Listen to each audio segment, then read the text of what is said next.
meu canal e no vídeo de hoje eu vou falar um pouquinho para vocês sobre esse grande sucesso da escritora francesa Letícia Colombani, A Trança. E gente, eu não sabia que o nome dela falava Letícia, porque se escreve Laetitia, né? Pois é, mas se fala Letícia. Então eu descobri para fazer esse vídeo aqui para vocês, mas antes de eu falar efetivamente do livro, já o recadinho de sempre, né, Brasil? Não esquece de se inscrever no canal, deixa o seu like aqui no vídeo e aproveita para ativar as notificações e ficar sabendo sempre que sair um vídeo novo, beleza? E a gente leu A Trança lá no Clube do Livro do Porta Beta Podcast, o podcast que eu tenho junto com meu amigo Lucas Romano. Se você quiser participar do Clube do Livro, deixa uma mensagem aqui pra mim ou então envia uma mensagem pra gente lá no nosso Instagram. E publicado em 2017, A Trança chegou aqui no Brasil no final do ano passado, outubro do ano passado, pela editora Intrínseca. E aí, né, amores? É da Intrínseca, a gente já sabe que a edição vai ser um babado.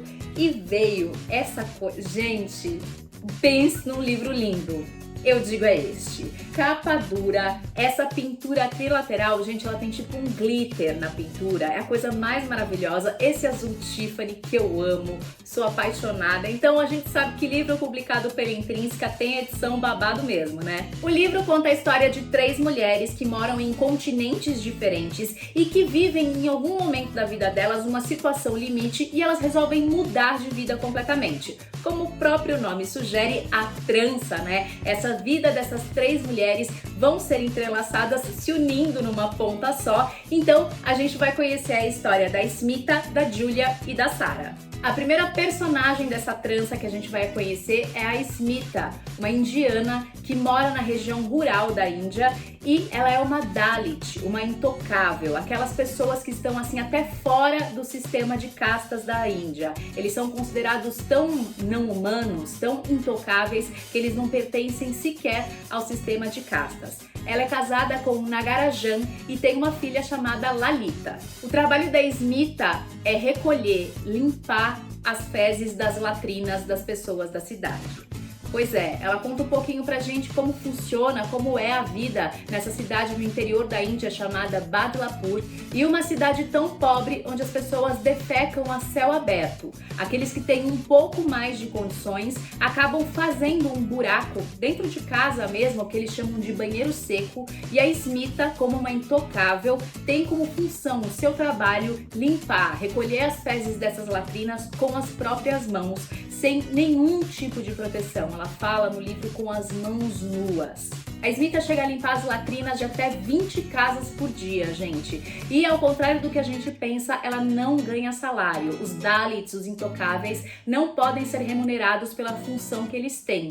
Então, eles vivem de doação, de esmola e daquilo que as pessoas oferecem para eles. Uma das passagens inesquecíveis desse livro é quando a Smita relata pra gente que, assim como ela, a mãe dela também era uma limpadora de latrinas e ela conta do primeiro dia que a mãe dela levou ela também para, enfim, aprender, né? Começar a aprender a limpar latrinas. Ela conta que o cheiro foi algo assim inesquecível, foi um cheiro que ficou muito marcado e é como se aquele cheiro a perseguisse.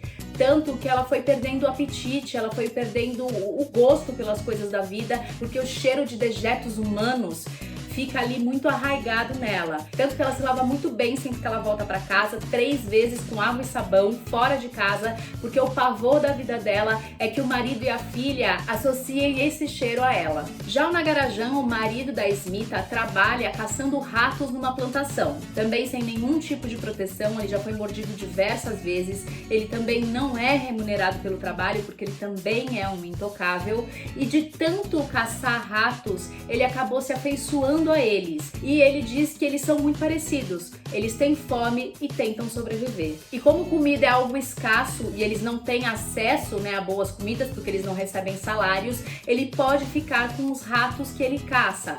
Então, na verdade, é o que eles acabam comendo. Toda noite no jantar eles comem rato, fazem ensopado de rato, enfim. Tem até uma passagem no livro que eles falam aqui que o rato é o frango do pobre. Gente, hashtag fica a dica aqui antes de eu continuar. A parte da Índia tem umas questões assim, muito pesadas, principalmente bem nojentas, assim, então eu dou uma hashtag Fica a Dica, porque eu sei que muita gente adora ler um livro ali enquanto tá almoçando, ler um livro enquanto tá comendo um bolinho no fim da tarde. Não leiam esse livro quando vocês estiverem comendo. O desejo da Smita é que o destino da filha Lalita seja diferente, então ela sonha que a filha vá poder frequentar a escola, aprender a ler e escrever, coisa que ela nunca pôde fazer, e um dia conseguir sair dessa miséria. Como o sistema de castas e também algumas profissões são hereditárias na Índia, a Smita se recusa que, assim como a avó e ela, que a Lalita seja uma limpadora de latrinas. Então ela vai lutar para que a filha tenha acesso à educação. Um professor acaba aceitando a Lalita na escola depois que o Nagarajan deu a ele uma latinha com muitas moedas juntadas por vários meses a muito custo por eles dois, para que a filha realmente pudesse ter acesso à educação. O professor aceita a Lalita na escola, mas algo aí vai acontecer e vai fazer com que a Smita queira sair dessa comunidade, queira ir embora dessa cidade. O marido dela é contra, porque ele acredita nessa questão do sistema de castas, que na verdade a casta que você nasce é um karma. Então você tem que passar por tudo isso nessa vida, para que na próxima vida, se você se comportou muito bem, aceitou as condições e foi uma boa pessoa, você possa nascer numa casta melhor. A Smita não aceita essa condição, ela diz que ela quer coisas e uma vida melhor agora, nessa vida, e não para uma próxima. Já na Itália, a gente vai conhecer a história da Giulia, de 20 anos, que vive na cidade de Palermo, na região da Sicília. Ela trabalha desde os 16 anos com o pai, Pietro, em um ateliê de cascatura. Cascatura nada mais é que uma grande tradição siciliana, que é o seguinte: eles recolhem os cabelos que caem naturalmente, ou quando eles cortam o cabelo, levam esses cabelos até esses ateliês de cascatura, eles são tratados, são limpos e deles são feitos mechas e perucas. Faz quase um século que a família da Giulia tá no ramo da cascatura e, assim como as suas duas irmãs, ela cresceu entre essas mechas para lavar, tratar, desembaraçar. Mas, diferente das irmãs, a Giulia é a única que quer continuar trabalhando no ateliê e seguindo com a tradição da família. Ela nunca aceitou ser tratada diferente por ser a filha do dono, e ela até fala que lá dentro ela se sente protegida, como se o tempo não tivesse passado. Apaixonada por leitura, a Giulia também passa uma parte do dia, mais precisamente a hora do almoço, na biblioteca de Palermo. Até que um dia o pai dela vai sofrer um grave acidente e é a Giulia que vai ter que tomar as rédeas do ateliê. E ela vai descobrir que o ateliê está à beira da falência. E a preocupação de salvar o negócio da família e não deixar as mulheres que trabalhavam no ateliê, algumas inclusive já bem senhoras desempregadas, vai ser o grande desafio da Giulia. Ela vai ficar dividida entre fazer a vontade da mãe e se casar com um homem rico da cidade para poder salvar o negócio da família, ou seguir o seu coração e fazer aquilo que o seu pai acharia que é certo. Já do outro lado do oceano, a gente vai ficar sabendo da história da Sara, uma advogada bem-sucedida que trabalha no escritório renomado na cidade de Montreal, no Canadá. E a Sara é uma workaholic, Brasil. Ela é aquele tipo de pessoa que dorme meia-noite, acorda às 5 horas da manhã, o dia dela é inteiro milimetrado, cronometrado, não tem tempo sequer para dormir. Ela é mãe de uma adolescente de 2 filhos pequenos gêmeos e assim, ela é aquela que é a primeira a chegar no escritório e a última a sair. Ela foi a primeira mulher a virar uma associada, a ser uma promovida nesse escritório que tem um ambiente muito machista, como ela mesma diz. E ela tem um grande orgulho de ter uma vaga no estacionamento com o nome dela, que aqui até vou fazer uma brincadeira. Gente, toda vez que eu leio essa parte, eu só consigo pensar na vaga da Hebe no SBT, com o nome dela e uma estrela. Ela tem quase 40 anos e é uma grande referência para os advogados da sua geração. Ela sabe que para ter essa carreira, para chegar onde ela chegou, ela teve que fazer muitos sacrifícios que acabaram custando seus 2 casamentos, noites em claro e aquela grande culpa que qualquer mulher que é mãe e trabalha fora sente, que é deixar os filhos para alguém cuidar. No caso, ela conseguiu um ótimo babá. Sim, um ótimo babá. O Ron é o responsável por cuidar dos filhos da Sara e ela fica muito feliz porque ele é ótimo com os filhos dela e para ela acaba sendo uma referência masculina que tem na família. Quando a Ana, a primeira filha da Sara, nasceu, com 5 dias ela já estava de volta no escritório. Ela escondeu sempre ao máximo as duas gestações que ela teve, ela escondia do pessoal o máximo que ela podia. Ela não tem foto deles na sala, não fala sobre eles sabem que ela tem filhos, mas isso não é um assunto dentro do escritório. escritório. Inclusive, ela tirava as cadeirinhas de bebê de dentro do carro e colocava no porta-mala para que ninguém que passasse pelo carro dela no estacionamento associasse a um carro de mãe, né, uma advogada mãe ali, porque ela sempre achou que se associassem a imagem dela com uma imagem de mãe, né, uma imagem maternal, isso seria um entrave para que ela conseguisse evoluir na carreira. Tem até uma frase que ela diz que uma secretária tem direito de comentar sobre papinhas e dentes, mas uma associada não. E quando a Sarah se olhava no espelho, ela via essa mulher de quase 40 anos para quem tudo tinha dado certo. Ela tinha 3 filhos lindos, morava numa casa maravilhosa no bairro elegante, tinha uma carreira ótima, invejada por muitos, e o que ela mais queria é que os filhos tivessem orgulho dela. Até que um dia ela desmaiou no tribunal durante uma defesa. E aí, após muita insistência, ela acabou indo ao hospital fazendo os exames e ela descobriu que ela tinha um tumor do tamanho de uma tangerina em uma das mamas. Ela já tinha sentido alguma dor ali no seio, ela estava sentindo um cansaço muito extremo, ela já vinha se sentindo estranha há muito tempo, mas como ela estava sempre muito ocupada com o trabalho, a casa e os filhos, ela acabou deixando para depois. Ela resolve começar a quimioterapia, mas ela fala que ela não vai falar pra ninguém que ela tá em tratamento, porque ela não quer a compaixão dos outros. Então ela não fala nem no trabalho, nem pra ninguém da família, nenhum dos filhos, nem o pai e nem o irmão. Tem até uma frase dela que ela diz que se ela sempre conseguir disfarçar as gestações, ela vai conseguir disfarçar um tratamento com o câncer também. Então ela veste aquela máscara de mulher sorridente, que tá tudo sempre muito bem, muito alegre, e continua indo pro trabalho. E é aí que a Sarah vai começar a entender que no mundo corporativo ninguém é insubstituível. E é assim que a história dessas 3 mulheres vão se intercalando no livro. Um pouquinho da história da Smita, um pouquinho da história da Julia, um pouquinho da história da Sarah, volta na história da Smita como uma trança mesmo, como o próprio nome já diz. Da primeira vez que eu li, a história que mais me pegou foi a da Smita. Eu acho que ela, pra mim, assim, foi a história mais chocante, até porque eu acho que é a mais longe da minha realidade, né? E tudo que ela fala da cultura indiana, do hinduísmo, foram coisas que me pegaram bastante. Mas quando eu fui praticamente reler o livro pra reunião do Clube do Livro do Porta Aberta, a história da Sarah me chamou a atenção em vários pontos que a primeira vez que eu li eu tinha deixado passar e que hoje eu tenho muitas questões com a história da Sarah. Ao meu ver, quando a gente pensa assim na história das 3, obviamente, se a gente vai olhar por uma questão financeira de oportunidade, claro que a Sarah é a mais privilegiada das 3.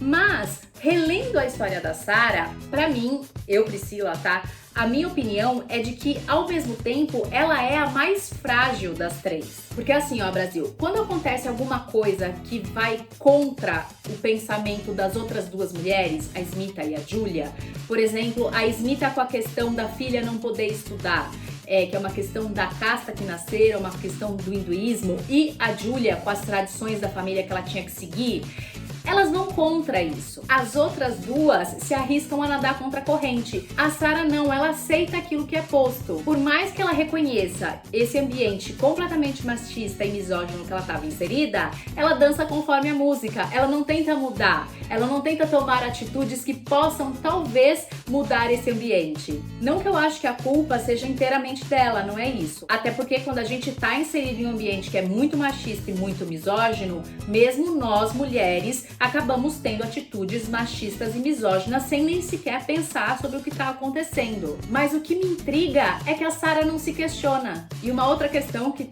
é, de novo, uma opinião minha, eu acho que a Sarah tem umas questões psicológicas aí mais sérias e mais profundas, o que, na minha opinião, faz dela a mais frágil das 3, mesmo com todos os privilégios. Por exemplo, eu acho que ela tem uma relação super estranha com os filhos. E aí eu acho que não é só uma questão dela ser uma workaholic e trabalhar pra caramba. Eu acho que tem algumas outras camadas aí.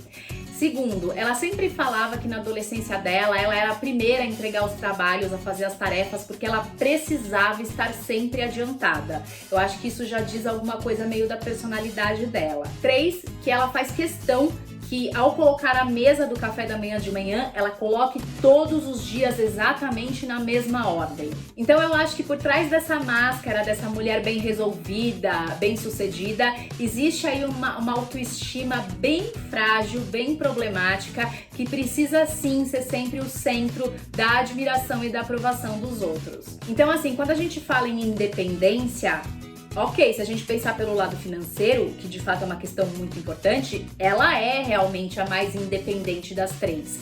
Mas ao mesmo tempo, eu vejo que ela é a mais dependente da aprovação dos outros e para que ela esteja dentro desse sistema, para que ela seja aceita dentro desse sistema, do que a Smita e a Julia, por exemplo. Então é por isso que eu vejo algumas questões psicológicas na Sarah que são mais profundas. Agora, a minha opinião sobre a história, sobre o livro, eu acho que é uma história, um livro muito potentes, mas ele é fraco. Eu acho que ele não foi bem desenvolvido, faltam muitas camadas no livro. Inclusive, eu acho que faltam camadas para que a gente termine e feche a última página achando que a gente conhece aquelas personagens, né? A Julia, por exemplo, gente, eu terminei o livro, eu falei, gente, eu não sei nada da vida da Julia.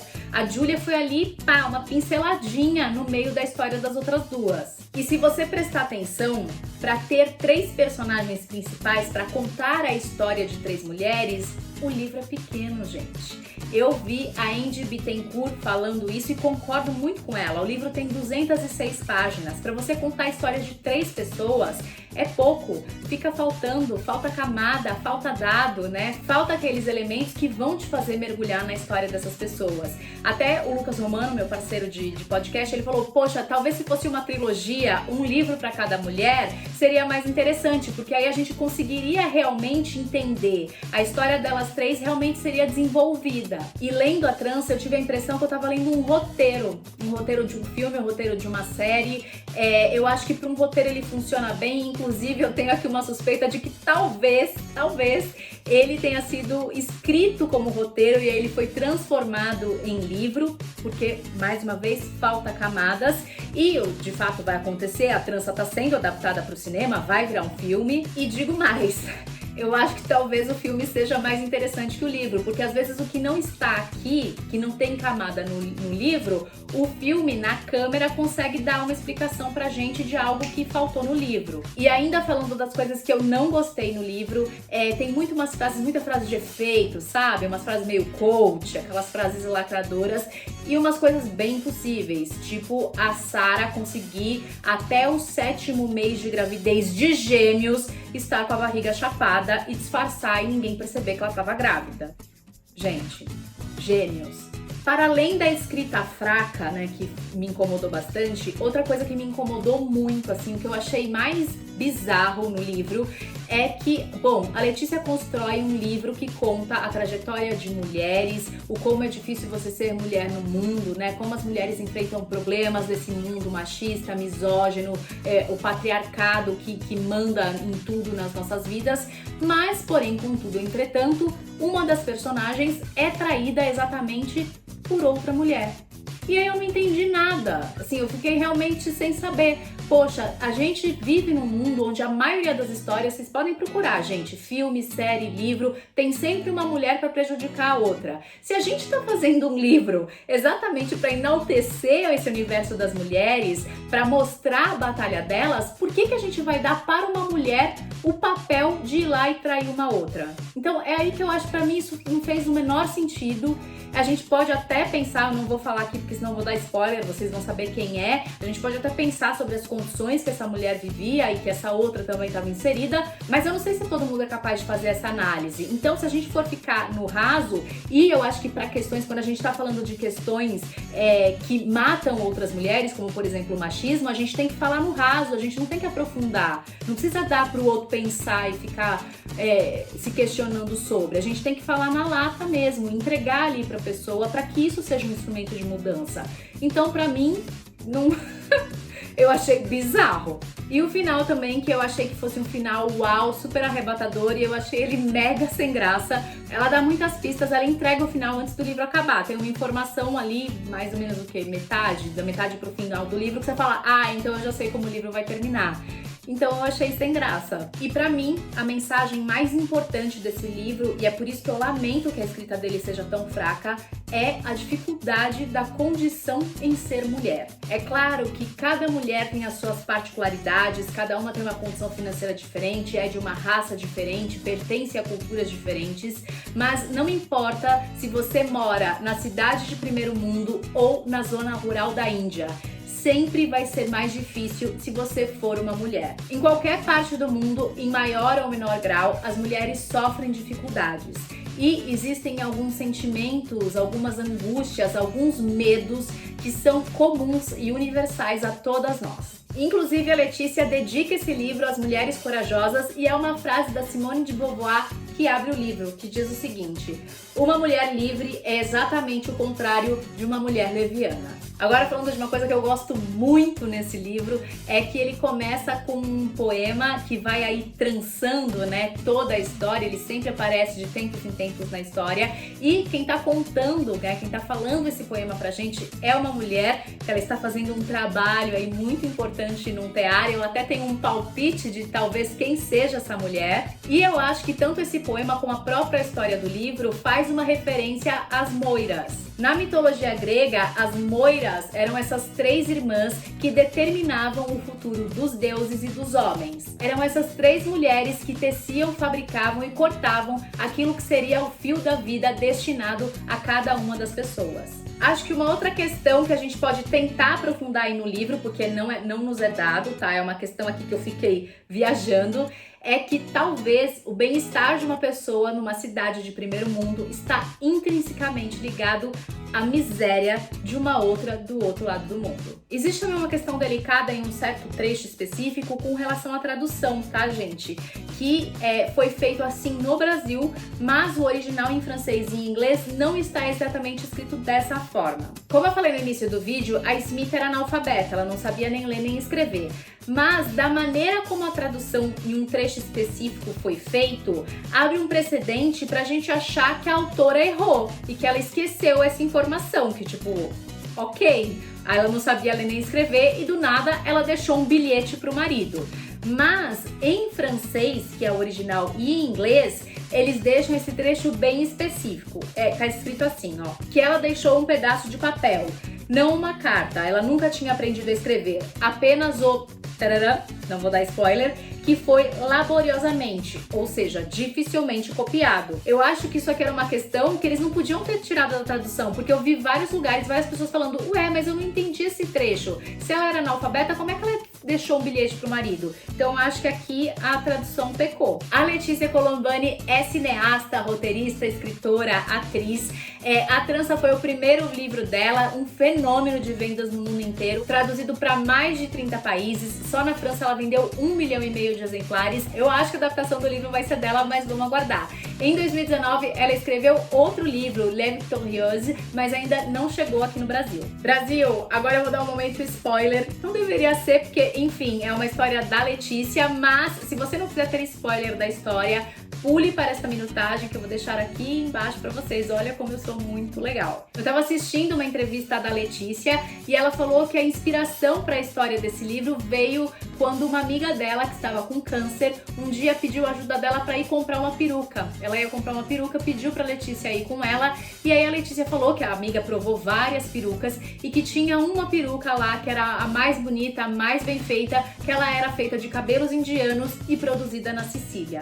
Então temos aí a história, de onde veio a história da trança. Inclusive a Letícia esteve em Palermo, na Itália, e também na Índia para poder buscar mais informações, enfim, escrever melhor esse livro, e que a história da Sara foi criada para dar voz a essas pessoas que ficam doentes no trabalho e são deixadas de lado, né? Como se a partir do momento que elas tivessem alguma doença, elas não servissem, não fossem mais capazes de executar o trabalho que elas executavam antes. Acabou o momento spoiler, pode voltar aqui comigo. E bom, Brasil, apesar da trança não ter sido um livro assim que eu super amei, que eu, uau, achei um baita livro, eu acho que ele é um bom livro que serve pra porta de entrada, sabe? Assim, uma pessoa que tá querendo aí começar a ler mais, ou pra quem perdeu o hábito da leitura, abandonou os livros, quer voltar. Eu acho que ele é uma leitura leve, uma leitura fácil, eu acho ele envolvente, sim. Apesar das questões todas que eu apontei na questão da escrita, eu acho ele uma história envolvente, e também eu acho que ele é uma ótima opção para adolescentes. E você, já leu a trança? Tá no time dos que amaram ou tá no time que,